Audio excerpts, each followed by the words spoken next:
Perasaan pertama pastinya terkejut, sangat bersyukur dan terharu. Apabila nama saya diumumkan sebagai Best Delegate, segala rasa penat dan persiapan terbayar dalam sekelip mata. Ini merupakan anugerah keempat saya, iaitu sebelum ini ialah Best Position Paper dan Honorable Mention. So, kejayaan kali ini rasa sangat bermakna dan lengkap bagi diri saya. Minat ini hasil dorongan dari ibu bapa yang selalu mendedahkan saya pada platform kepimpinan dan akademik seperti CAS, ESMO, HIPO. Saya mula mengikuti modul United Nations secara online terlebih dahulu dan seterusnya saya sambung mengikuti di KL dan baru-baru ini di Thailand. Pengorbanan terbesar saya ialah masa dan tenaga sebab saya sebagai pelajar tingkatan 3, saya perlu mengimbangi komitmen akademik dengan persiapan modul United Nations yang memerlukan disiplin yang sangat tinggi. Saya juga terpaksa mengorbankan waktu santai sesama kawan. Apabila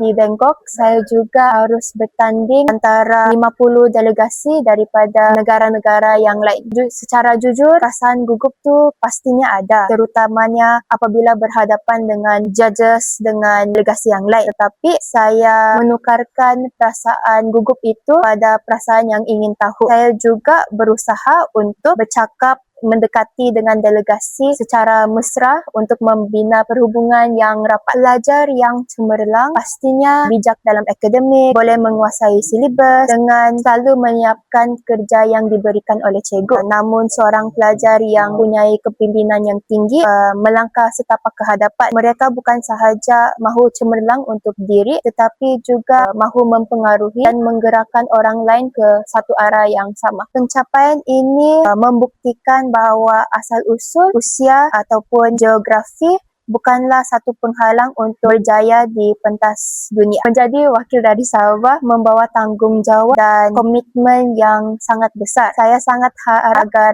kejayaan ini buka mata kepada pelajar lain di Sabah untuk terus berusaha. 3 perkara yang saya ingin sampaikan adalah pertama, kekayaan hasil bumi dan biodiversity. Kerana Sabah ini rumah kepada Gunung Kinabalu dan flora dan fauna yang sangat unik.